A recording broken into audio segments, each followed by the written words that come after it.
종료주일 오후 예배로 하나님께 영광을 돌리며 나아갑니다. 우리의 예배를 받으시고 임재하시며 영광 받아 주시옵소서. 풍성하신 은혜가 오늘도 어김없이 오늘도 하나님께서 세우신 귀한 선교사님을 통해서 우리에게 말씀하여 주시옵소서. 그 말씀을 들을 때 믿음이 되어지게 하시고 그 믿음이 하나님을 기쁘시게 하는 사건을 만들어내는 귀한 역사가 펼쳐지게 하여 주옵소서. 예수님의 존귀하신 이름으로 기도드렸습니다. 아멘. 오늘 함께 은혜 받을 하나님의 말씀 마가복음 5장 18절 말씀부터 20절까지 말씀.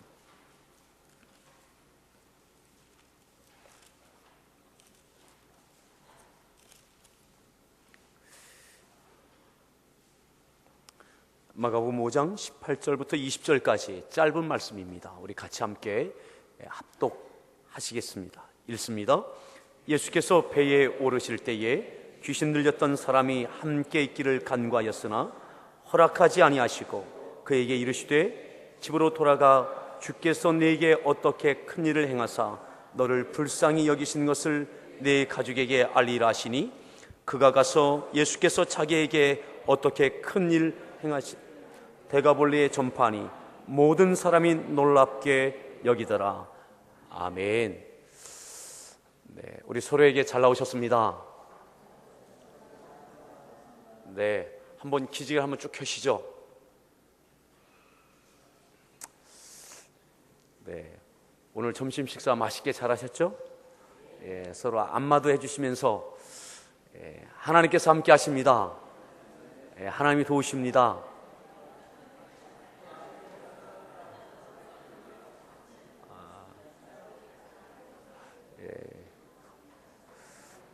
오늘 성찬식도 있었고 침례식도 있었고 재직회도 있었고 또 오늘 여러분들을 위해서 하나님께 예비하신 귀한 은혜의 시간, 특별히 폴란드에서 선교 사역하고 계시는 약 2년 전에 한번 우리 교회 오셔서 말씀을 전해주셨던 오늘 송양승 선교사님, 잠시 들어오셨다가 내일 출국하시는데 우리가 막차를 붙잡아 놓고 오늘 귀한 말씀 우리가 청해 듣게 될 것입니다. 더더욱 감사한 것은 우리 교회 우리 청년부가 이제 목장으로 전환되면서 우리 폴란드에 있는 손양수 선교사님 그곳을 선교지로 택해서 아마 예배 후에 잠깐 만남이 있을 것 같은데 그런 것도 또 더 감사한 것 같습니다. 오늘 네 가족에게 알리라, 네 가족에게 알리라 라는 제목으로 말씀 증거해 주실 텐데 우리 나오실 때 큰 박수로 이렇게 맞이해 주십시오. 목사님 나오시겠습니다. 할렐루야, 안녕하세요. 예, 박수는 그만하시고 하나님께 영광 돌리시기 바랍니다. 감사합니다. 저는 아무 능력도 없고 보잘것없는 사람입니다. 우리 함께하는 교회 김인환 목사님 제가 너무 좋아하고 정말 너무나 귀하게 목회 잘 하고 계시는 것을 사방에서 소문으로 듣습니다. 친구가 참 목회 잘한다는 소리 듣는 거 굉장히 행복합니다. 정말 감사하고 기쁩니다. 예, 또 여러분을 배우니 축복하고 싶습니다. 한 사람 한 사람 정말 귀하십니다. 축복합니다. 요즘 보면은 주일 대예배 말고는 많이 소홀해지는데 그 외의 시간에 나오시는 여러분 한 사람 한 사람은 분명히 하나님을 더 많이 사랑하시고 더 가까이 하시길 원하시는 줄 믿어서 더 축복합니다. 오늘 말씀은 귀신 이야기예요. 21세기에 생뚱맞게 무슨 귀신 이야기인가 라고 생각하실 수 있습니다. 근데 전방위적으로 사단이 어떤 식으로 우리에게 접근해서 우리의 신앙을 방해하는지에 대해서 한번 살펴보면서 주님을 섬긴다는 것이 과연 무엇일까라는 것을 2년 전에 했던 말씀과 연이어서 한번 전하고자 해요. 2년 전에 저와 함께 예배드렸던 기억이 나시는 분 있으세요? 손 한번 들어봐 주세요. 야, 정말 흔치 않으십니다. 2분, 3분밖에 안 계시네요. 손 내려주세요. 그러면 리바이벌 해야 되는데 그러면 안 되는데 지난번 전했던 말씀은 사실은 중요한 포인트가 뭐였느냐면 좀 부정적인 얘기였죠. 약간 오늘날의 한국 교회, 저도 외국에 나가 있지만 저는 한국인이며 한국 교인입니다. 마인드가 여전히 한국 교인이에요. 근데 크리스찬들이 유대인이 되고 싶어하는 것 같다, 그러니까 이스라엘 사람이 되고 싶어하는 것 같다라는 생각을 좀 많이 해봤습니다. 안 그러신 분도 많죠. 더 훌륭하신 분도 많은데 그런 부분이 좀 느껴졌어서 함께 나눴었습니다. 무슨 말씀이냐면, 교회가 이스라엘 사람들이 세계 최고로 부자죠? 정말 부자가 많아요. 똑똑한 사람이 많아요. 노벨상의 20%를 그 조그만 나라가 다 휩쓸고 있지요. 그 모든 면에서 많은 크리스찬들이 기도할 때마다 우리 가족, 우리 자녀, 우리 남편, 우리 아들, 우리 딸들 잘 살게 해주세요, 공부 잘하게 해주세요, 이렇게 많이 기도들을 하시는데, 그 차원을 벗어나지 못하면 우리가 유대인이 되고자 하는 것 외에 더 무엇이 있느냐라는 이제 얘기를 좀 했었던 기억이 납니다. 공감이 되시나요? 정말이에요. 이스라엘 사람들은 예수님한테 축복받지 못했습니다. 칭찬받지 못했어요. 하나님의 칭찬을 받지 못했어요. 그들은 여전히 공부 잘하고 돈 잘 법니다만 그들이 하나님을 기쁘시게 해드린 것 같지는 않아요. 그런 부분에 있어서 우리가 좀 각성을 하자는 말씀을 드렸었고, 오늘은 이제 귀신 이야기와 함께 다시 한번 신앙생활을 좀 점검했으면 하는 마음으로 여러분과 함께 은혜 나누고자 합니다. 부디 바라기는 성령께서 이 자리에 함께 하셔서 피곤하시지만 졸지 않고 들으실 수 있었으면 좋겠습니다. 사실 저도 졸리거든요. 목사인 저도 많이 졸려요.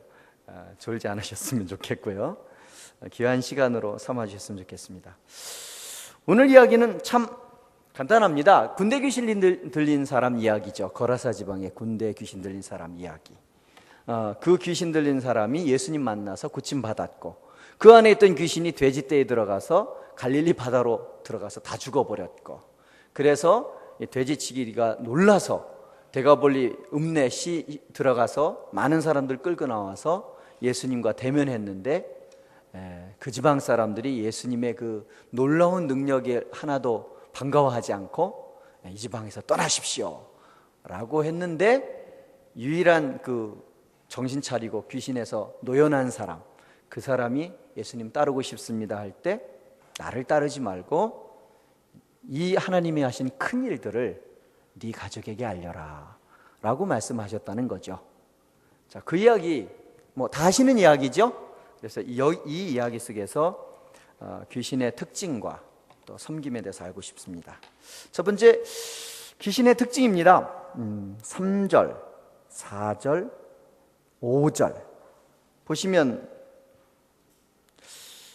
귀신들은 인내심도 강해요. 무덤 사이에서 거처를 정하시고 주무시면서 생활하십니다. 이게 사실 굉장히 인내심이 강하다는 얘기죠. 어떻게 그런 짓을 할 수가 있나요? 요즘도 이렇게 약간 귀신이 들렸거나 정신적으로 온전치 못해서 바깥에서 주무시는 분들을 보시면 정말 대단하다는 생각이 듭니다. 어떻게 그 추운데 그렇게 주무시나요? 그래도 여름에 보면 이제 패션도 참 독특하신데, 그 더운 여름에 어떻게 그렇게 많이 껴 입으시는지 모르겠어요.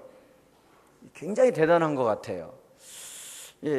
귀신은 이렇게 우리에게 보통 인간들이 가지지 못한 능력들을 주기도 해요. 여기 또 보니까 고랑과 쇠고랑과 쇠사슬을 깨트려 버린다고 그래요. 힘도 대단하네요. 또 보면 아무도 그를 제어할 힘이 없는지라, 4절을 보니까 사람들도 잘 이기네요. 여러분, 사실 오늘날 무한 경쟁 시대인데 사람들을 이기는 힘을 가진다면 귀신에게 영혼을 파는 그런 일도 혹시나 유혹이 되지 않을까요? 내가 저런 사람들을 장사해서 뭐 이런 데서 이기면 좋겠다. 오늘 박창원 목사님이 이런 예화를 하나 들으시더라고요. 어떤 두 사람이 있는데 같은 업종의 라이벌이라고. 그래서 아침부터 저녁까지 똑같은 생각을 둘이 품는다 그래요. 그 생각은 뭐냐면, 저 사람이 망했으면, 눈을 뜨면서부터 저 집이 망했으면, 아침부터 저녁까지 그 생각에 사로잡혀서 이렇게 산다 그래, 서로가. 근데 오늘날 참 적은 먼 데 있지 않아요. 가까운 데 있어요. 제가 이제 해외에 있지 않습니까? 거기도 적은 폴란드 사람이 아니에요. 유럽 사람이 적이 아니라 사실은 한국 사람이 적입니다. 내가 레스토랑을 열어요. 참 장사 잘 됐어요. 그러면 바로 옆에 레스토랑을 또 누가 열어요. 그러면 또 반으로 쪼개지죠. 당장 수입이 줍니다. 새로 여는 사람은 굉장히 기쁘겠지만 이전에 혼자 다 먹던 사람들은 거기 있는 걸 다 자기 세상 말로 죄송합니다. 나와바리로 삼던 사람은 굉장히 고통스럽습니다. 그래서 시험에 많이 빠지십니다. 이게 바로 저희의 현상입니다. 동네의 현상. 예를 들어 민박집을 한다고 하면 민박집을 열었어요. 장사 잘 됐어요. 근데 옆에 또 하나를 열어요. 그러면 나보다 단가를 더 낮게 제공하면서 경쟁에 들어가서 손님을 뺏어가는 거죠. 역시 이런 식입니다. 식품점을 열어도 마찬가지고 모든 것이 다 이런 식의 무한 경쟁이 됩니다. 그래서 한국 사람이 적이에요. 아직까지 저희 동네가 험악하진 않습니다만 이제 6년이 지나갔거든요. 만 6년이 이제 좀 점점 험악해지고 있습니다. 점점 더 미움이 싹트고 있고요. 점점 더 서로를 향한 분노들이 게이지가 높아지고 있습니다. 이것이 저희들의 동네의 모습입니다. 그리고 알다시피 저희들은 LG가 디스플레이 모니터들을 만들고 이제는 가전도 만들기 시작하는데요. 그 주력 업체들은 행복합니다마는 그 협력 업체 사람들은 아주 힘듭니다. 목을 쥐지요. 대금 지불을 해줘야 되는데 안 합니다. 예전에 한 달 만에 해줬다면 이제는 한 달 보름 만에, 2달 만에 이렇게 일한 값을 마음대로 이렇게 조정해서 주어버립니다. 이런 식의 어떤 그런 횡포들도 있고 그런 현장 속에 저희들이 살고 있습니다. 그래서 이 주재원들은 자녀들 2명을 한 달에 200만 원 넘는 인터내셔널 스쿨에 보내지만은 그 협력업체 사람들은 그러지 못합니다. 그래도 50% 정도 지원해주는, 자녀 학비를 50% 지원해주는 데는 아주 그래도 좀 괜찮습니다만, 그러나 아예 지원해주지 않는 그런 협력업체들, 작은 기업들이 많습니다. 부품되는 기업들이죠. 그런 기업들은 할 수 없이 폴란드 공립의 자녀를 보내야 합니다. 그 아픔은 말도 못하지요. 같은 한인이지만 레벨이 정해져 있는 것이지요. 그런 것들을 겪을 때는 굉장히 가슴이 아픕니다. 물론 저도 우리 아들을 하나밖에 없는 아들인데 폴란드 공립에 보내고 있습니다. 2년 동안 귀머거리로 살았습니다. 애도 폴란드 싫어했고 아이들도 외국인이라고 처음엔 호기심을 가졌지만 나중에는 몰래 때리고 괴롭히고 했습니다. 그래서 참다 화가 나면 말을 전혀 못하니까 저놈이 더 나쁜 놈이라고 이렇게 일러바쳐서 더 고생하고, 그래서 아주 아들은 이 분노와 아픔에 가득 차 있었습니다. 그런데 워낙 애가 착해서 부모님 말씀을 잘 듣죠. 착합니다. 아들 보면 더 속상해요. 제가 너무 가부장적으로 가르쳐서 애가 너무 착한데 그게 너무 가슴이 아파요. 이런 얘기는 민감한 사항인데 절대 오해 말고 들으세요. 저는 굉장히 검소합니다. 검소해서 막 아끼라고 그래요. 화장실 물도 다 함께 일 보고 같이 내리자 이런 식이거든요. 그래서 화장실 일 볼 때 누구 일 볼 사람 하고 부릅니다. 제가 그러면 이제 다 같이 이제 저요 하고 이제 모아서 내리고 이런 식인데, 그렇다고 이상하게 보지, 불쌍한 눈으로 보지 마세요. 저희가 못 살지 않습니다. 저 잘 삽니다. 보세요. 좀 멀쩡하지 않습니까? 절대 못 살지 않습니다. 불쌍하다고 성경검 할 생각을 마세요. 저희는 자립교회입니다. 자립교회이기 때문에 그런 거 필요치 않아요. 해주고 싶으면 기도를 해주세요. 이런 얘기를 하면 또 교만하다고 하시는 분도 있더라고요. 어쩔 수 없습니다. 죽어도 교만은 안 떨어져요. 그러니까 어쩔 수 없고요. 교만하게 보시든 겸손하게 보시든 그냥 알아서 봐주시기 바라고요. 그러니까 그렇습니다.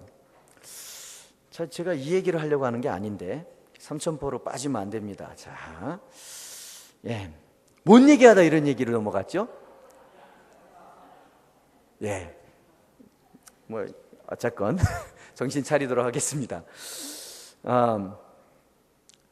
이 귀신의 어떤 전략은 굉장히 우리에게 뭔가를 주면서 남들이 가지지 않은 뭔가를 주면서 하나님에게서 멀어지게 합니다. 여기 보니까 5절을 보니까는 그 놀라운 능력들을 가지고 하는 행위들이 귀신의 전술 전략이죠. 자기의 몸을 해치고 있었더라. 귀신의 전술 전략은 남들이 가지지 못한 것들을 더 갖게 하고 더 위대한 능력, 예를 돈 버는 능력, 지혜, 아니면 권세 이런 것들을 가지고 결과적으로는 자기 몸을 해치는 쪽으로 우리를 몰아간다고 합니다. 이게 무슨 말씀일까요? 바로 예수의 생명에서 멀어지게 하고 우리의 몸이 하나님의 자녀로 거듭나는 것을 방해하며 결과적으로 우리가 멸망길로 가도록 획책한다는 얘기이겠죠. 우리가 멀쩡하게 보이고 나는 미치지 않았어, 나 귀신 들리지 않았어, 귀신하고 내가 무슨 상관이야 하실지 모르겠습니다만 여러분이 혹시 자신을 돌아보실 때 나는 정말로 부족함이 없어, 많은 걸 가지고 있어. 그런데 그것을 가지고 혹시나 여러분이 주님께로 더 나아가지 아니하고 생명의 길로 나아가지 아니하고 교회를 중심으로 신앙을 중심으로 살아가지 아니하고 주님께로부터 멀어지고 있다면 죄송합니다만 귀신 들린 것과 뭐가 다릅니까? 귀신의 종으로 사는 것과 뭐가 다릅니까? 착각하지 마시자고요. 내가 온전한 정신과 온전한 노멀하게 정말 똑똑하게 남들보다 더 뛰어나게 산다고 하실지라도 하나님께서 정하신 그 길을 벗어나서 살고 있다면 내 몸을 해치고 있는 거라사의 군대 귀신 들린 자와 똑같을 수밖에 없습니다. 안타까운 일이죠. 안타까운 일입니다. 우리가 이런 길에서 벗어나야 합니다. 리고렌 목사님이 목적이 이끄는 삶에서 이런 얘기를 했어요. 우리의 삶의 목적은 하나님께 영광 돌리는 것이다. 그래서 사실 이건 좀 민감한 사항일 수도 있는데요, 예배 드릴 때 은혜 받았다라는 말은 사실 합당치 않다라는 얘기를 또 하셨어요.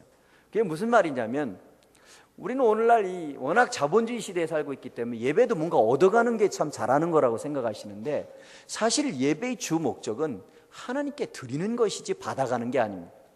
하나님께 나의 시간을 드리며 나의 정성을 드리며 나의 사랑을 바쳐드리며 나의 기도를 드리며 나의 찬양을 드리며 나의 온몸을 다해서 하나님께 예배하는 것이죠. 드리는 것에 주목적이 있지 받는 것에 주목적이 있지 않습니다. 많은 사람들이 교회를 떠나가거나 교회를 비판하거나 하는 데는 어떤 기준이 작용하고 있습니까? 은혜가 있느냐 없느냐, 뭔가 많이 얻어가느냐 못 얻어가느냐, 이런 식으로 판단을 하시는데 사실 궁극적으로 굉장히 잘못된 생각이고 잘못된 행동들이지요. 사단이 많은 것을 주고 있습니다. 오늘날 참 많은 걸 주고 있어요. 부여.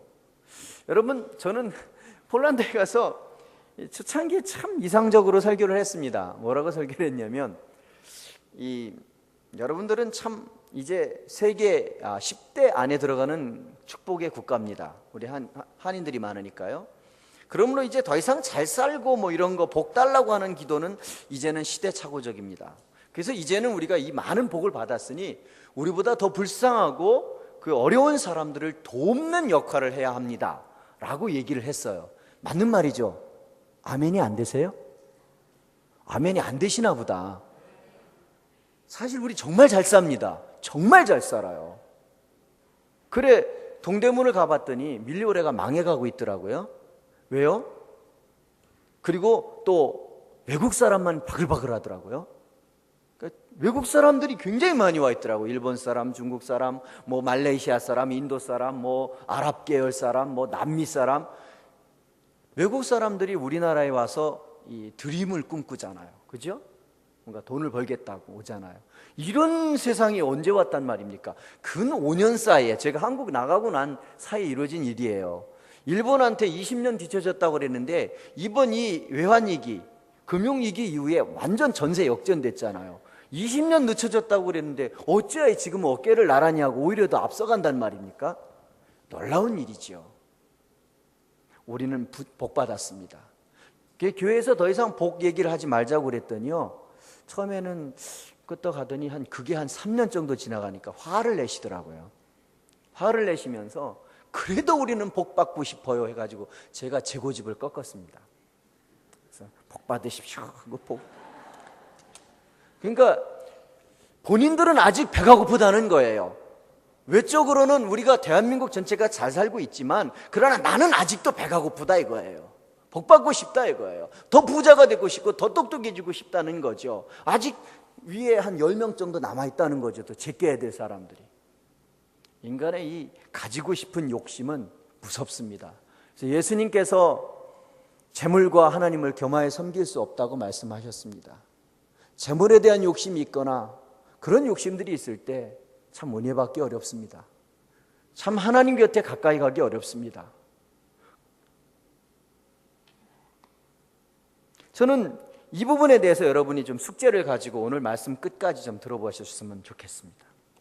두 번째로 살펴볼 것은 귀신의 모습이지요. 9절 이하를 보니까 내 이름이 무엇이냐 예수님이 물으셨어요. 우리 이름은 군대입니다. 우리가 숫자가 많아요. 그러면서 이 지방에서 내보내시지 말하셨으면 좋겠습니다. 돼지가 옆에 있으니까 우리를 돼지 속으로 들어가게 해주세요.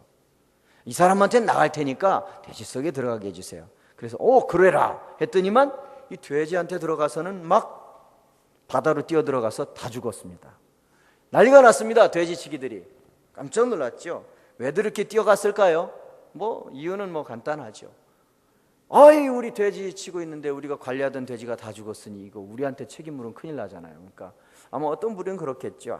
내 책임 아닙니다. 저희가 그렇게 잘못한 게 아닙니다. 저 예수란 사람이 원흉입니다. 얼른 와서 보십시오. 예수 때문입니다. 내 책임이 없습니다. 아마 이런 사람도 있었을 것이고, 또 어떤 사람은 그냥 아무 생각도 없는 사람 있잖아요. 가끔 그냥 해서 현상만 보고 즐거워하는 사람. 와, 신기한 일이다 하면서 와서 구경거리 해놨으니 봅시다. 이런 사람도 있었을 거예요. 우리가 인생 살다 보면 이렇게 정신없이 사는 사람도 가끔 있어요. 뭔가 생각 없이. 마지막 무리는 아마 이럴 거예요. 어떤 돼지치기는 사람들을 불러 모은 목적이 그럴 거예요. 이거 보통뿐이 아니다. 여기서 뭔가 얻어야 되겠다. 정말 말씀을 좀 듣고 이분이 어떤 분인지, 무엇을 가르치는지 좀 알고 싶다. 바라기는 저는 여러분들이 세 번째의 자세를 가지고 예수님을 만나시길 바랍니다. 아무 생각 없이 만나거나 아니면 책임을 회피하거나 뭔가 이익을 얻고자 하는 그런 모습이 아니라 정말 예수님께 뭔가를 배우고 생명을 얻기 위해서 예수님께 가까이 가시기를 주님의 이름으로 부탁을 드립니다. 자, 이제 돼지가 다 죽었고 사람들은 몰려왔고 거기 옆에 이제 온전하게 되어진 사람 한 사람 있고, 참 놀라운 것은 역시나 이 예수님으로 인해서 귀신 들렸던 사람이 온전하게 변화되어서 이렇게 앉아있는 멀쩡한 사람을 보지 못하고 많은 데가볼리의 시민들은 돼지가 죽었다, 손해났다 라는 것 때문에 예수님을 멀리하고 배척합니다. 귀신의 두 번째 전략입니다. 우리에게 뭔가를 뺏어가면서, 첫 번째 뭔가를 주면서 우리로 하여금 하나님에게서 멀어지게 할 뿐 아니라 이제는 뭔가를 빼앗으면서 우리로 하여금 예수님께 멀어지게 하고 있습니다. 사실 여기에서 굉장히 많이들 당하십니다. 여러분 솔직히 여러분 신앙생활 하시면서 예수님 믿으시면서 기도하시다가 손해난 경험이 있으신 분 있으십니까? 손해나신 분 한번 손 들어보시죠. 예수님 믿고 살아가는데 혹시 큰 경제적이거나 육체적이거나 정신적인 손해를 보신 적이 있으십니까? 솔직하게 없어요? 분명히 있을 거예요. 병 걸리신 분, 자녀가 학교 떨어지신 분, 남편이 직장에서 진급이 안 되신 분, 경제적으로 손해를 보신 분, 금전적 손해를 보신 분 있을 겁니다. 질문합니다. 그때 어떻든가요? 신앙이 안 흔들리시던가요? 흔들립니다. 분명히 흔들립니다. 정말 흔들립니다. 너무나 크게 흔들립니다. 심지어는 본질적으로 흔들려서 교회를 등지시는 분들도 많습니다. 사단의 전술 전략 중에 잘 먹히는 전술 전략이 이겁니다. 우리에게서 뭔가를 빼앗아 가면서 하나님 곁에서 멀어지게 하는 것입니다. 사실 이 홍정길 목사님이 복음주의 1세대 목사님인데 네 분 중에 두 분은 다 돌아가셨죠. 오카노 목사님, 화영재 목사님 돌아가셨죠. 이동훈 목사님, 홍정길 목사님 살아남으셨는데 목회 일선이 은퇴하십니다. 이제 그 남은 분 중에 이 홍정길 목사님에게 인터뷰를 했어요. 자, 복음주의 1세대로서 오늘날의 기독교회와 목회자들과 이 크리스찬들에 대해서 한번 해주실 말씀이 없냐고. 그랬을 때 이제 두 가지 말씀을 했어요. 한 말씀은 그겁니다. 요즘 기독교인이나 목회자들은 참 서구 교육을 많이 받아서 지식이 예리합니다. 판단력이 좋습니다. 예리하게 잘 판단하고 뭐가 그런지 뭐가 옳은지 뭐가 유익한지 뭐가 손해가 나는 건지 뭐 이렇게 분별력이 좋다는 거예요. 그런데 그런 건 잘하는데 생명에 대한 사랑과 존중, 한 생명과 한 영혼에 대한 그런 것들은 부족하다. 그렇게 얘기를 하시더라고요. 또 한 가지 얘기하신 것은 오늘 본문과 함께 여러분과 제가 함께 풀어나가야 될 이야기인데요. 이런 말씀하셨어요. 구약 성경에 두 부류가 있다. 하나는 족장, 잘 아시는 아브라함, 이삭, 야곱 같은 부류. 또 하나는 이제 왕이나 선지자 같은 부류가 있다. 근데 족장 부류들은 그 자녀들이 하나님을 잘 믿는다. 근데 왕과 선지자 부류의 자녀는 하나님을 믿는 일에 실패들을 많이 했다. 그런 얘기를 했어요. 이런 생각을 우리는, 저도 생각해 본 적이 없는데 홍정희 목사는 그런 생각을 하시더라고요. 아마 그분이 얘기하신 것은 아마 우리 그 기독교인들이 요즘 노령화되어 가고 자녀들을 예수 믿게 하는데 실패하고 있는 어떤 소스를 주시려고 그런 것 같아요. 그래서 제 친구 목사가 이 얘기를 듣더니만 제가 이제 질문했죠. 너는 어떻게 생각하니? 그랬더니 그래, 왕과 선지자는 많이 가지고 있잖아. 경제적으로나 권세적으로나 많이 가지고 있으니까 그들은 확실히 타락한다. 뭐 이런 쪽으로 해석을 해요. 저는 아직 강해를 신약 강해 다 끝나고 5년 동안 지금 창세기, 출애굽기, 레위기, 민수기, 신명기까지 들어가고 있는데 그래서 선지자에 대한 깊은 연구를 못했기 때문에 할 말이 없고 족장에 대해서는 제가 할 말이 있습니다. 족장들을 보시면 아시겠지만 아브라함, 이삭, 야곱 큰 능력이 없습니다. 뭐 선지자적인 능력이 있습니까? 뭐 바위돌을 들어서 이쪽으로 옮깁니까? 산을 들어서? 그런 어떤 능력이 없습니다. 그렇다면 큰 권세가 있습니까? 나라의 왕입니까? 아닙니다. 권세 없습니다. 그렇다면 크게 부유합니까? 뭐 아브라함, 이삭, 뭐 야곱이 크게 뭐 거부가 됐다 뭐 이런 식으로 성경이 표현되어 있습니다만 실상 보시면 몽골 사람 치고 수백 마리 양 없는 사람이 있습니까? 이게 유목민은 기본적으로 몇백 마리씩 가지고 있는 거죠. 그렇다고 보면 참 노멀한 사람들이라고 볼 수밖에 없습니다. 족장들은 우리가 비슷한 사람입니다. 그들의 삶은 보십시오. 하나님께서 가나안 땅을 주셨다고 했지만 솔직히 아브라함 보세요. 기근 때문에 하나님 주신 땅에서 살지 못하고 이리저리 이사 다닙니다. 애굽에 이사 갔다, 그랄에 이사 갔다. 이삭은 어떻습니까? 우물을 열심히, 그 우물이 얼마나 귀중합니까? 그 가물은 땅에서 우물을 하나 팠는데 또 뺏겨요. 에색 또 팠어요. 또 뺏겼어요. 신나. 세 번째 파니까 그제서야 안 뺏어가지고 르호봇 했잖아요. 그래, 우물을 세 번째 파야 될 정도로 그렇게 많이 뺏기고 또 뺏기고 이렇게 살았단 말이죠. 이게 뭐 그렇게 축복스러운 삶입니까? 하나님이 함께 하시는 삶이라고 볼 수 있나요? 야곱을 보시죠. 야곱 어떻습니까? 사랑하는 부모님 임종도 제대로 보지 못할 만큼 형제지간에 불화가 있는 사람이죠. 하나님 믿고 살아가는데도요. 사랑하는 아내는 죽지요. 사랑하는 딸, 죄송합니다. 여기 미성년자 있나요? 성추행, 아니 정확히 말해서 강간을 당하죠. 족장들은 그렇습니다. 여러분, 그 족장들의 입장에서 신앙생활을 해보면 그들은 분명히 하나님을 열심히 믿었습니다. 그렇지만 그들의 삶은 정말 우리가 바라던 삶은 아니에요. 그들이 당했던 고통을 보면 과연 우리가 소망했던 삶하고는 좀 멉니다. 약간 많은 고통이 있었어요. 경제적으로도 많은 아픔이 있었고 가정적인 불화도 많습니다. 이삭과 리브가가 행복한 부부 생활을 했다고 보십니까? 아브라함과 사라가 다툼 없는 부부 생활을 했다고 보십니까? 그렇다면 야곱이 가정이 시끄럽지 않았다고 보십니까? 저는 여기에 우리에게 주는 참 좋은 교훈들이 있다고 봅니다. 하나님을 믿고 살아간다고 하면서 모든 것이 완벽하기를 기대한다는 것은 제가 볼 때는 이것은 신이기를 간구하는 것이 아닌가 싶습니다. 우리는 각오해야 될 것 같아요. 신앙생활이란 바로 그런 것이 아니냐. 반대로 왕과 선지자는 놀라운 권세들이 있습니다. 영적 능력도 있습니다. 우리가 말하는 소위 하나님께 영광 돌린다는 어떤 간증의 주인공들입니다. 여러분, 신앙생활은 누구나 다 간증할 수 있는 건 아닙니다. 간증은 평생에 한두 건이 일어날까 말까, 우리 삶에 그런 축복은 많지 않아요.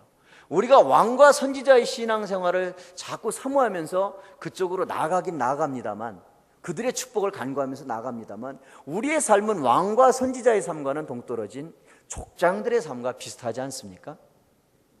우리는 족장처럼 살아야 되지 않을까요?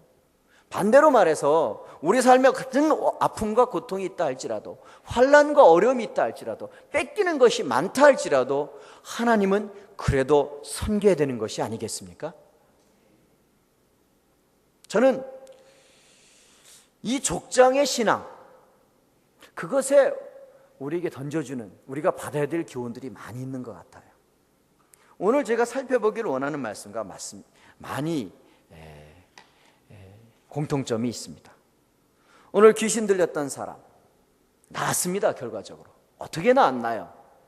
예수님께서 그 사람에게 만나서 맨 먼저 말씀하신 말씀이, 그 안에 있는 귀신을 보고 그 귀신 들린 사람을 불쌍하게 보고 그 사람에게서 나와라 라고 명령하셨습니다. 신약 성경에 보면은 어떤 문제들이 해결 안 받는 세 가지 대원칙이 있습니다. 첫 번째 원칙은 본인들이 고쳐달라고 하는 거예요.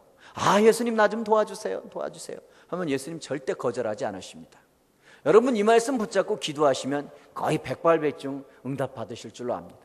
두 번째는 나는 아니지만 내 주변에 있는 누군가를 위해서 간절히 기도하고 요청할 때 예수님 들어주십니다.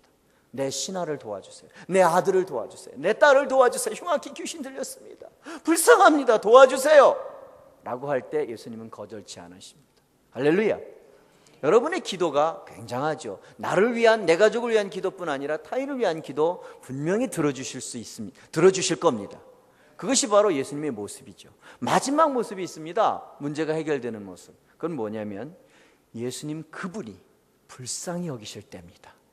내가 도와달라는 적 없어도, 곁에서 저 사람 도와달라는 적 없어도 하나님께서 딱 저 사람 불쌍하구나, 이 사람 도와줘야 되겠구나 하시면 그냥 가서 도와주십니다. 그러면 귀신이 쫓겨나가고 질병이 달아나고 죽은 자들이 일어납니다. 할렐루야. 여러분, 창세기에 노아의 무지개를 아시죠?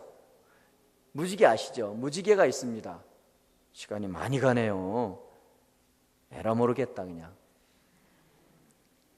성령께서 하시는 대로 그냥 제가 여기 서 있는데 누가 끌어내리겠어요?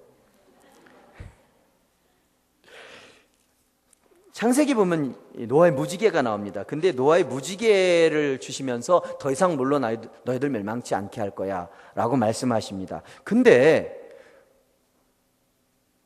그때 하시는 하나님의 말씀이 참 이상해요.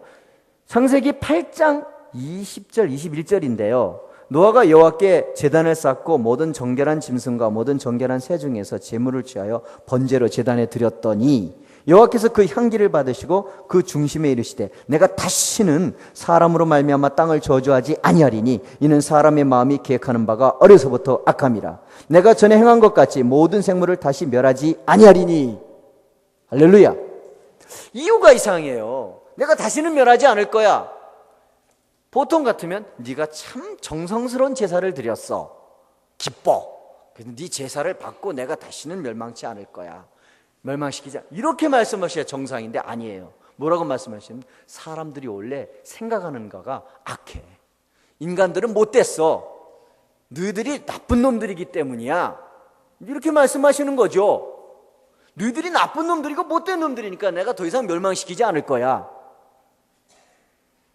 여러분, 이 말씀은 좀 사실 굉장히 충격적이지만 놀라운 비밀을 담고 있습니다.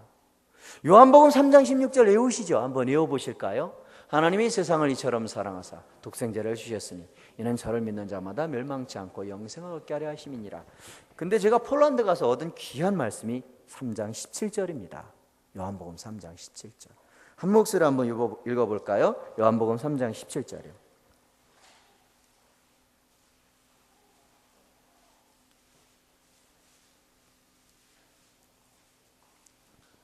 찾으셨지요?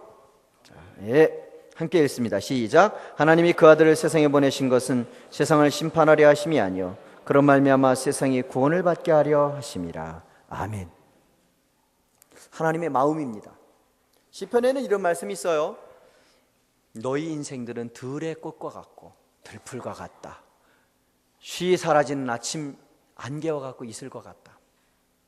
인간의 체질을 하나님 아십니다. 하나님의 말씀은 살았고 운동력이 있어 저의 날선 어떤 것보다도 예리하여 우리의 혼과 관절과 골수를 찔러 쪼개기까지 한다. 이 말씀이 있잖아요. 그 말씀 가지고 말씀을 쪼개느니 붙이는 이런 말씀하시는데, 사실 그 말씀의 문맥은 뭐냐면 하나님이 우리를 다 아신다는 말씀이에요.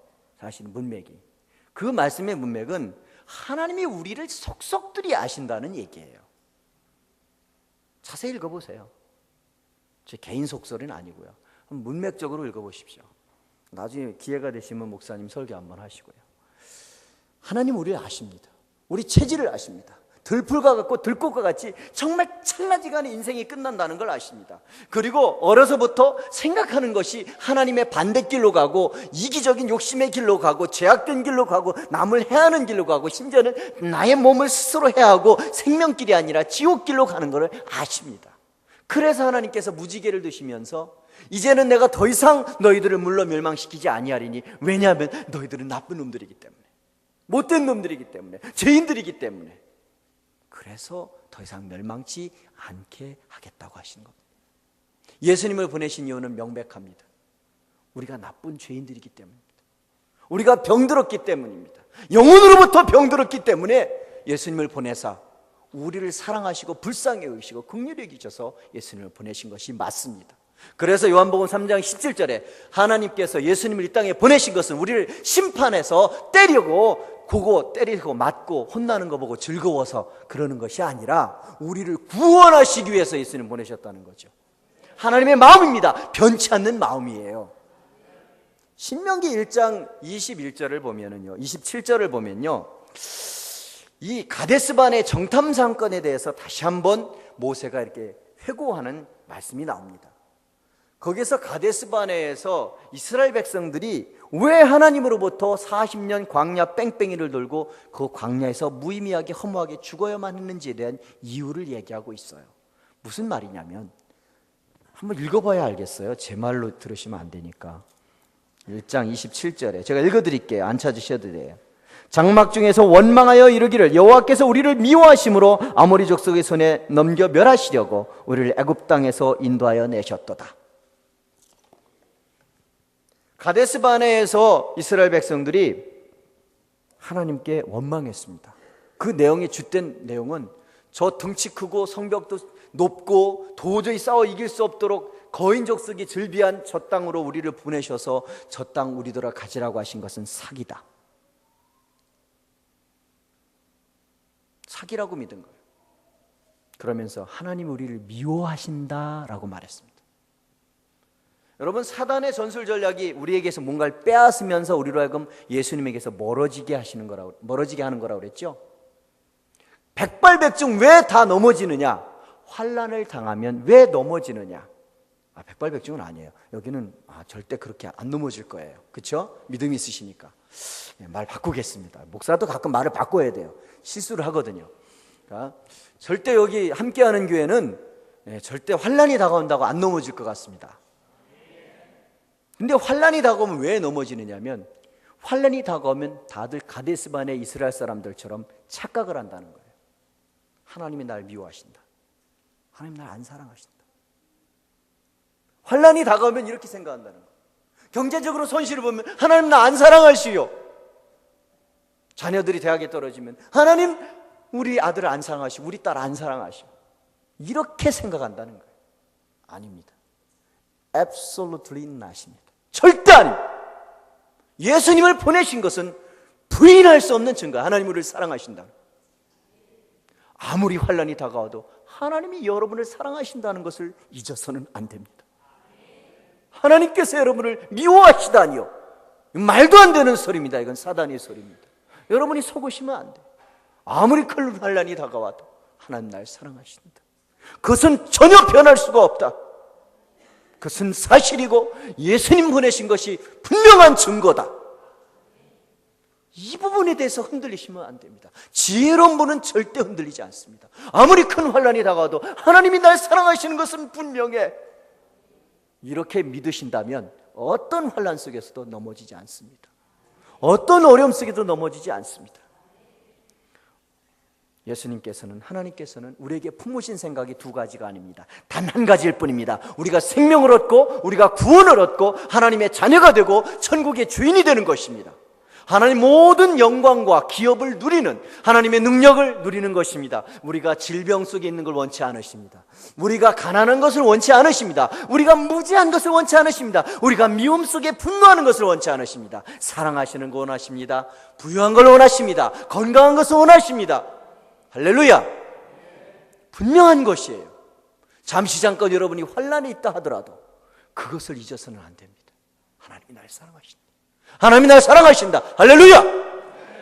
이 부분에 대해서 우리가 흔들리지 않는다면 하나님의 복을 받을 수 있습니다. 오늘 본문에 예수님께서는 말씀하십니다. 그 누구가 원치 않아도 하나님의 마음속에 그 품으신 오로지한 뜻을 따라 귀신 들려 제대로 된 인생을 살지 못하는 그 귀신 들린 사람에게 말씀하십니다. 내가 너를 불쌍히 여기고 너를 사랑한다. 그 안에 있는 더러운 귀신은 떠나갈지어다. 나오너라. 명령하십니다. 이렇게 명령하시는 것은 하나님의 본성입니다. 우리를 사랑하시는 본성, 우리를 온전케 하시기 원하시는 하나님의 본성대로 말씀하신 거예요. 진짜 예수님다우시죠? 예수님 원래 이런 분입니다. 원래 이렇게 하시는 분이기 때문에 여기 와서도 역시나 귀신들아 나가라라고 말씀하시는 겁니다. 할렐루야. 자, 이제 귀신의 전술 전략, 우리에게 뭔가를 주고 하나님에게서 멀어지게 하거나 우리의 것을 무엇을 빼앗아 가지고 그래서 예수님께 원망하고 하나님께 원망하면서 떨어지게 하거나 그렇게 하고 있습니다만, 우리 예수님의 생각은 변치 않다는 것을 볼 수가 있습니다. 우리를 사랑하시는 것. 자, 이렇게 사랑을 맛본 이 귀신 들렸다 나은 사람은 이야기합니다. 예수님 함께하고 싶습니다. 함께 있고 싶습니다. 예, 우리의 소망은 통일이기도 하지만 예수님과 함께하고 있는 겁니다. 함께하는 겁니다. 그죠? 정말 예수님과 함께하고 싶습니다. 함께하고 싶습니다. 귀신에게 노임받기를 원하는 분들이 많고 능력받기를 원하는 사람도 많습니다. 왕과 선지자처럼 권세도 갖고 싶고 명예도 갖고 싶고 하나님께 영광 돌리며 살고 싶다는 그런 제목을 가지고 신앙생활하는 그리스도인들이 많습니다. 그러나 우리의 삶은 항상 족장과 같은 삶이며 우리에게 늘 환난이 다가옵니다. 이런 상황에서 우리는 사실 몇 가지를 좀 구해야 합니다. 첫째로 구해야 될 것은 영안이 열리기를 구해야 됩니다. 여기 수많은 사람들은 손실 얻은 것에 눈이 멀어서 손해 얻은 것 때문에 예수님을 떠나가라고 이야기합니다. 어쩌면 이럴 수가 있죠? 어떻게 예수님을 이렇게 모를 수가 있죠? 한 사람이 완전히 구원을 받아 새 인생을 산 거에 대해서 관심을 기울인 사람이 대거벌리 지역엔 아무도 없습니다. 한 명이 온전한 인생을 얻은 것에 대해 기뻐하고 즐거워하고 감사하고 하나님께 영광 돌리는 사람은 한 명도 없습니다. 영적인 눈이 떠 있지 않으면 모든 사람이 다 속아 삽니다. 여러분, 영안이 열리지 않으면 예배드리러 와서 말씀의 은혜를 받지 못합니다. 하나님에게 마음과 귀가 눈이 쏠려야지 경제적인 거나 어떤 명예나 내가 뭘 얻을 것, 이런 어떤 경제적인 부분에 신경을 쓰면 절대로 은혜 받지 못합니다. 내가 왜 은혜 받지 못하나? 라고 생각하실 때 여러분이 뒤돌아보시면 됩니다. 내가 영안이 열리지 않고 내가 세상적인 것에 너무 매여있기 때문에 은혜 받지 못하는 거 아닌가? 영안이 열리게 하여 주옵소서. 여러분, 기도를 이렇게 해야 됩니다. 그래야 귀신한테 더 이상 놀아나지 않습니다. 또 한 가지는 예수님께서 귀신 나간 사람에 대한 비유를 집으로 했습니다. 귀신이 나갔어요. 그래서 막 돌아다니다 쉬기를 구해요. 막 쉴 곳 찾아요. 쉴 곳이 없어요. 내가 나온 집으로 그 사람에게 도로 들어가리라. 가보니까 아무도 없어요. 깨끗해요. 이야, 신난다. 그러고 7 귀신을 데리고 들어와서 더 난장판을 만들어서 이전보다 더 심한 지경으로 만든다 그래요. 여러분, 귀신이 쫓겨나가는 것이 굉장히 집회의 주 관심사인 것 같은데 어떤 부흥회를 하거나, 사실은 그것은 아닙니다. 사실은 나간 것보다 더 중요한 것이 뭐냐면 내 안에 누구를 주인 삼아 살아가느냐, 내 안에 누가 계시냐, 이게 더 중요합니다. 내 안에 예수 그리스도가 있어야지요. 귀신 나가는 거 별로 그 중요한 거 아닙니다. 여러분도 다 내쫓을 수 있습니다. 할렐루야. 내쫓는 게 그렇게 중요한 게 아니에요. 그 사람 속에 예수님에 대한 사랑과 믿음이 딱 들어가는 것, 그게 중요한 거예요. 그거는 nothing이에요. 사실은 목회죠. 양육이라는 거죠. 사랑이라는 겁니다. 그것이 굉장히 땀방울 없이 사랑 없이는 되지 않는 일이죠. 그러므로 교회가 부흥하고 양적으로 사람이 많아지는 것도 중요하지만 사실은 개개인의 속에 예수님이 살아서 역사할 수 있는 그런 어떤 주님에 대한 사랑, 주님에 대한 믿음, 그것이 강건하게 들어가는 것이 더 중요하지 않겠습니까?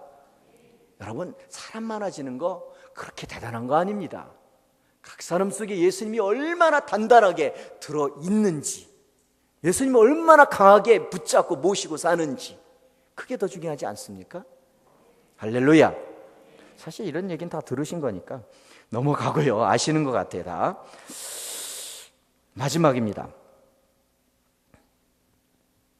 예수님께서 예수님 같이 있고 싶어 간절히 원하는 사람에게 돌아가서 하나님께서 하신 이 큰 일을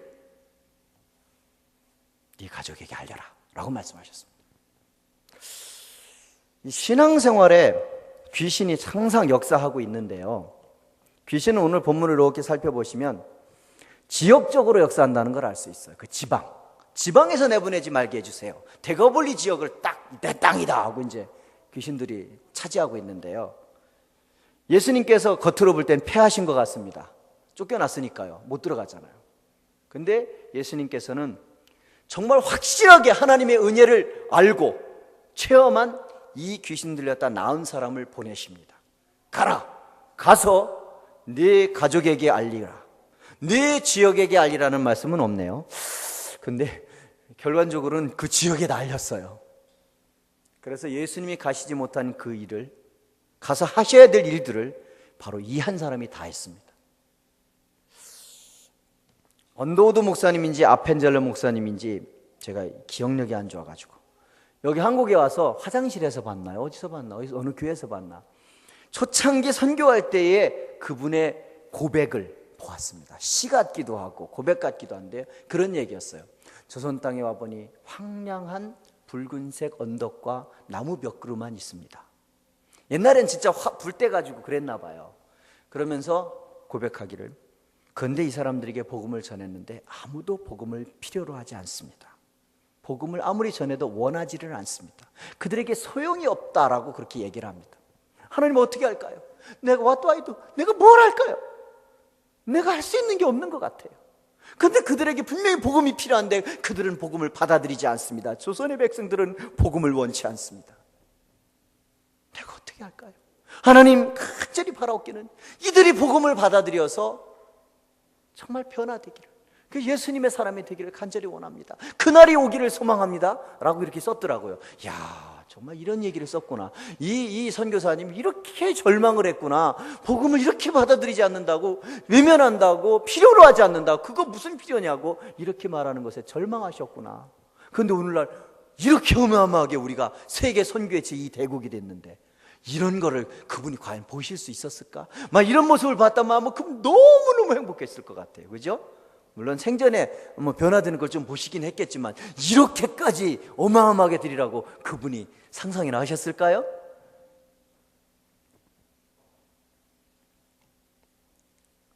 복음은 지역적으로 역사합니다.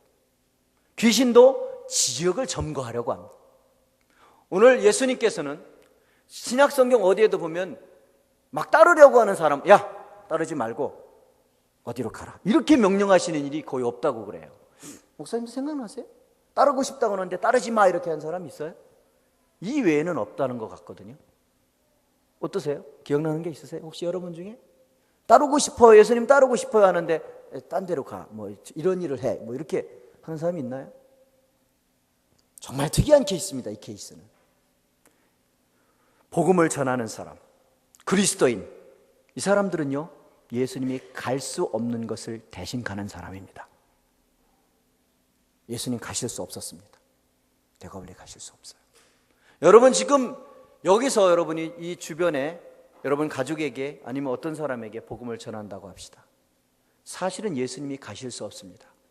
예수님은 지금 하늘 보좌 우편에 계십니다. 거기 앉아 계십니다. 심판 때나 다시 재림하실 겁니다. 물론 성령이 우리와 함께 늘 하시지만 가서 우리가 복음을 전하는 것은 우리입니다.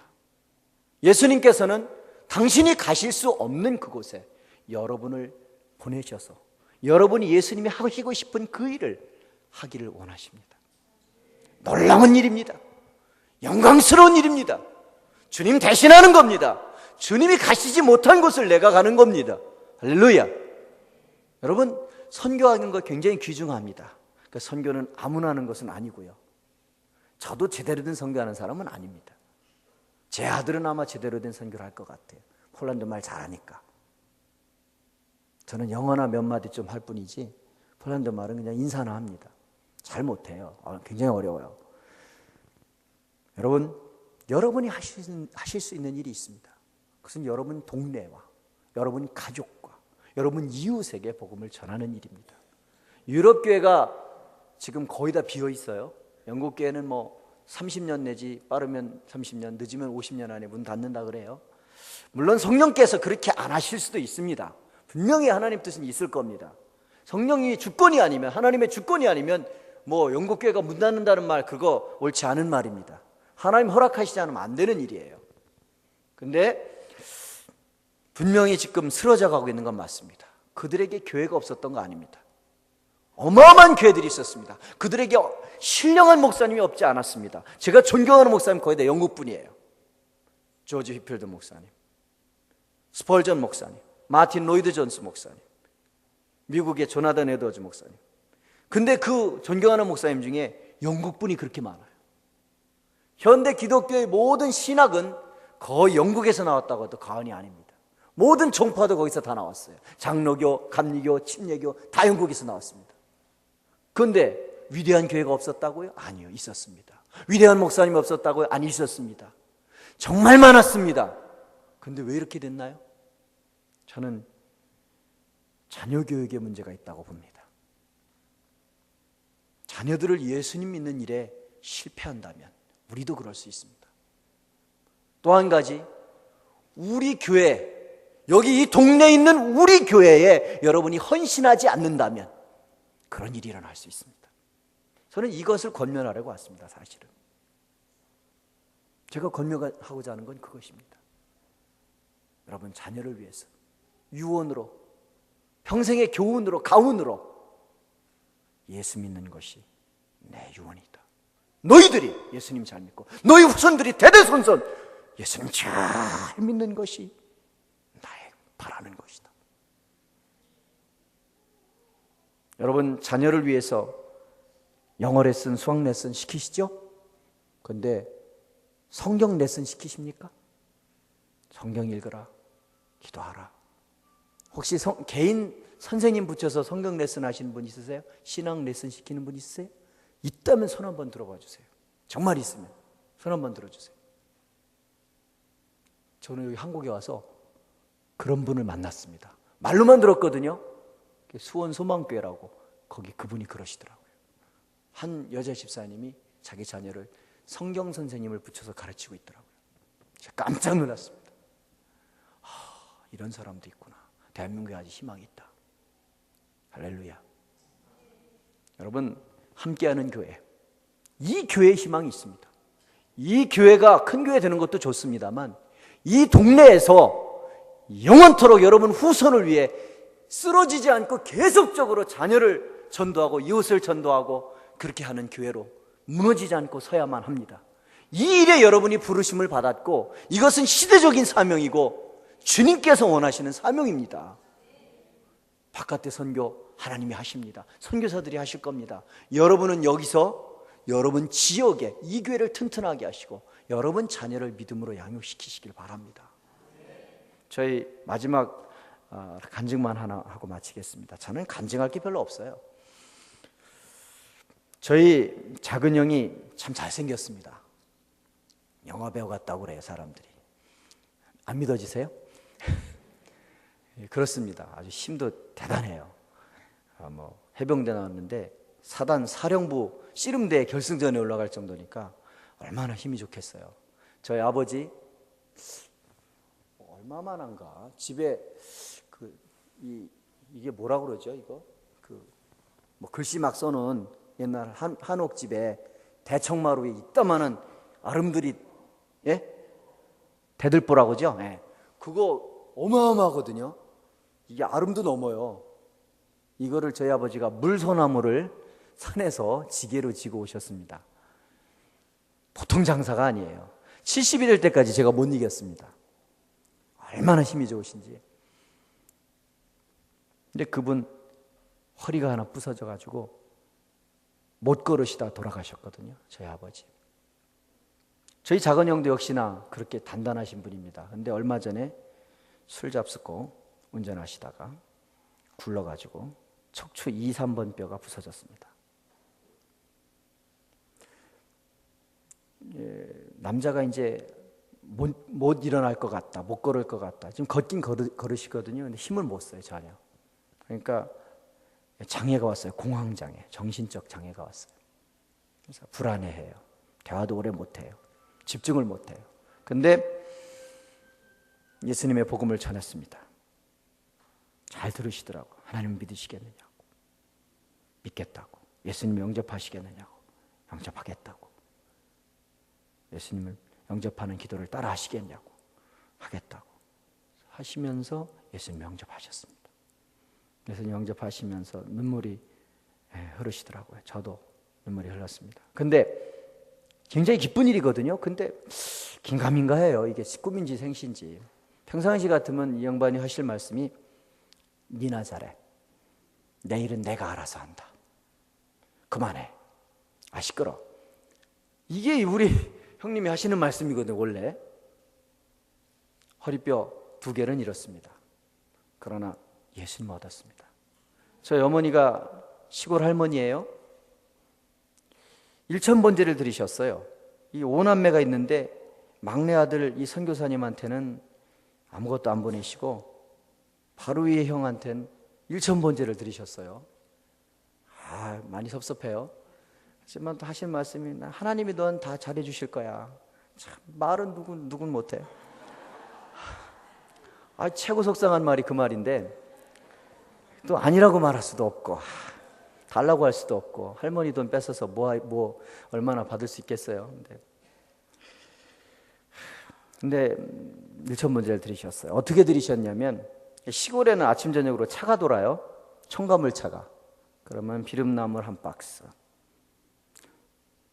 또 고사리 1박스, 꽈리고추 2박스, 이래가지고 올려 보내는 거예요. 그러면 3, 4일 후에 이제 노란 봉투에다가 1,500원, 1,700원, 많이 넣으면 11,000원, 12,000원. 그거를 받으셔서 그걸 가지고 수요일이든 금요일이든 주일이든 오후 예배든 5,000원씩, 10,000원씩. 큰 돈이죠. 할머니가 그렇게 드리셨습니다. 한 2년 전에 끝났습니다. 예수님을 영접하고 그 일이 있고 난 다음에 이제 다른 목사님 만나러 차를 타고 가다가 집사람이랑 통화를 하는데 전화하다 우리 형이 예수님을 영접했어 라고 하는데 갑자기 이제 왜 있잖아요. 후폭풍이 몰려오는 게 이런 일이 일어났구나. 아이고 하나님, 이런 일이 일어났네요. 하나님, 어떻게 이런 일이 일어났죠? 50년 만에 일어난 일이네요. 네, 50년 만에 일어난 일이에요. 아이고 하나님 너무 감사합니다. 사실 예수님 영접한 게 대단한 일입니다. 하나님이 주권 없이는 안 됩니다. 대단한 일이지만 이제 시작입니다. 사실 영접했다고 그게 다 된 게 아니죠. 이제 환난 가운데 사단의 귀신의 도전 가운데 살아남아야지요. 우리 신앙의 화두는 귀신이 우리에게 뭔가를 주면서 하나님께 떨어지게 하는 것, 그것을 이겨야 하는 겁니다. 귀신이 우리에게 뭔가를 자꾸 빼앗아가면서 하나님에 대해 불만을 가지고 원망하도록 하는 일에 싸워서 이겨야 하는 것입니다. 그러기 위해서는 예수 그리스도를 영접해야 합니다. 주인으로 모셔야 됩니다. 하나님이 나를 사랑하신다는 것에 대해서는 추호도 의심이 없어야 합니다. 나를 사랑하시고 나를 온전케 하길 원하시는 것이 유일한 그분의 뜻이라는 생각을 우리가 잊지 말아야 합니다. 폴란드에서 제가 거둔 생각, 귀한 얻은 말씀, 요한복음 3장 17절이라고 했는데 또 한 가지가 있습니다. 그것은 바로 예수님께서 제물이시자 제사장이시라는 레위기의 말씀들입니다. 제사장이 할 일은, 목사가 할 일은 설교죠.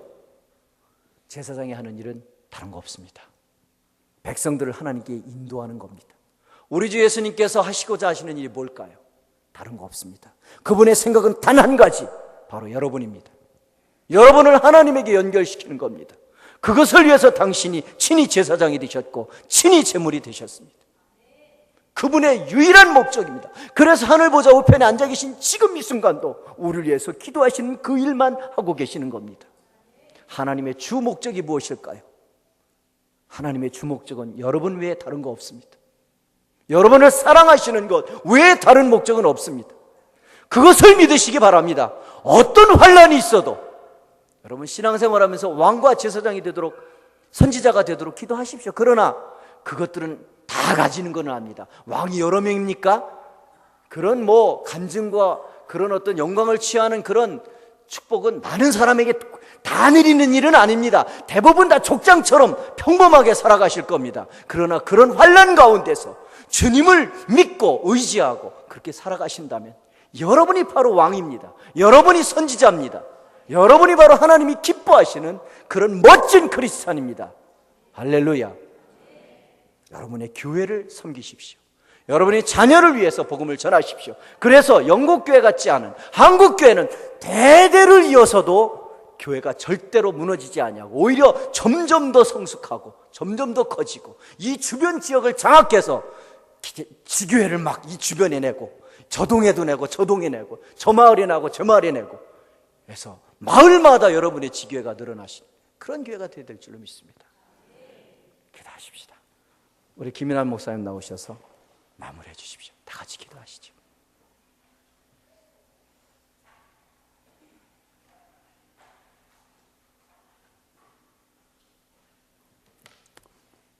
오늘 말씀 붙잡고 특별히 여러분들의 자녀를 위해서, 우리의 자녀들을 위해서 또한 이곳에 세우신 함께하는 교회를 통해서